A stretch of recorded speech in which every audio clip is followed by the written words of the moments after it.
Dan inilah kisah Nabi Hud dan angin kencang mematikan untuk kaum 'Ad. Nabi Hud adalah nabi dan rasul keempat yang wajib diimani. Kisah Nabi Hud banyak terdapat di dalam Al-Quran. Nama Hud bahkan juga diabadikan dalam sebuah surat, yakni surat Hud, surat ke-11. Hud diutus memberi peringatan kepada kaumnya, yakni kaum 'Ad. Kaum 'Ad adalah keturunan Nabi Nuh yang tinggal di Al-Ahqaf, suatu wilayah di bukit berpasir Arab, sesuai dengan Quran surat Al-Ahqaf. Suku 'Ad termasuk suku tertua di dunia dengan peradaban yang maju. Di dalam Quran surat Al-Fajr disebutkan, kaum 'Ad memiliki bangunan-bangunan yang tinggi. Allah juga melebihkan kekuatan serta kekayaan pada kaum 'Ad. Namun, kekayaan yang diberikan pada kaum 'Ad membuat mereka tamak, lupa diri, dan jauh dari Allah. Mereka mulai menyembah berhala yang diberi nama Samud, Sada, dan Al-Haba. Maksiat pun ikut merajalela. Allah lalu mengutus Hud untuk memperbaiki akhlak dan kelakuan kaum 'Ad. Dan ingatlah, Hud, saudara kaum 'Ad yaitu ketika dia mengingatkan kaumnya tentang bukit-bukit pasir dan sesungguhnya telah berlalu beberapa orang pemberi peringatan sebelumnya dan setelahnya dengan berkata, janganlah kamu menyembah selain Allah.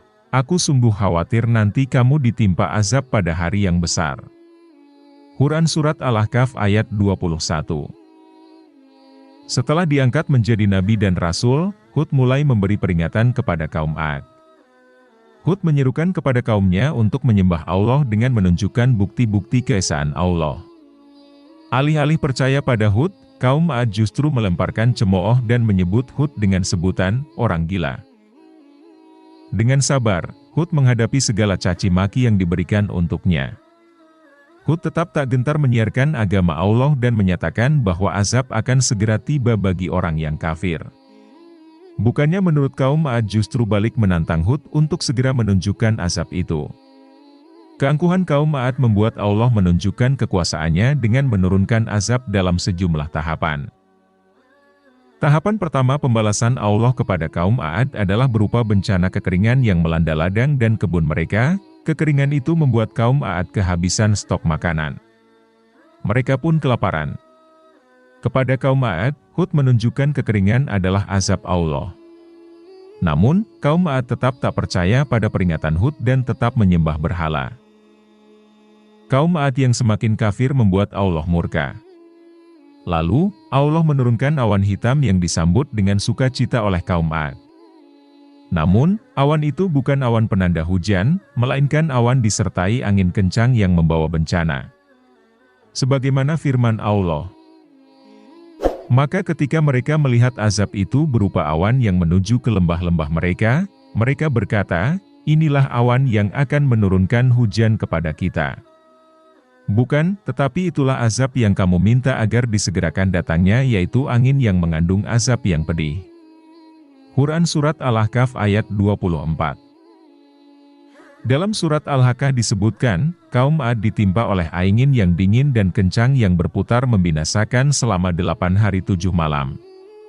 Angin itu menghancurkan dan melenyapkan kaum 'Ad di muka bumi. Mayat kaum 'Ad berserakan ditutup pasir-pasir. Firman Allah, yang menghancurkan segala sesuatu dengan perintah Tuhannya, sehingga mereka yakni kaum 'Ad menjadi tidak tampak lagi di bumi kecuali hanya bekas-bekas tempat tinggal mereka. Demikianlah kami memberi balasan kepada kaum yang berdosa. Quran surat Al-Ahqaf ayat 25. Tak ada yang tersisa dari bencana besar ini selain Nabi Hud dan orang-orang beriman yang berlindung di sebuah lembah. Setelah kaum 'Ad binasa, Nabi Hud dan orang mukmin hijrah ke Hadramaut memulai kehidupan baru. Kisah Nabi Hud dan kaum 'Ad ini memberikan banyak hikmah dan pelajaran yang masih relevan hingga saat ini. Pertama, kekayaan dan kekuatan kaum 'Ad merupakan titipan Allah yang tak patut disombongkan. Kedua, janji Allah akan azabnya adalah nyata. Allah menunjukkan kekuasaannya dengan menurunkan angin kencang yang menghancurkan. Ketiga, kesabaran dan kegigihan Nabi Hud menyerukan agama Allah layak ditiru hingga saat ini. Demikianlah video ini, agar bermanfaat.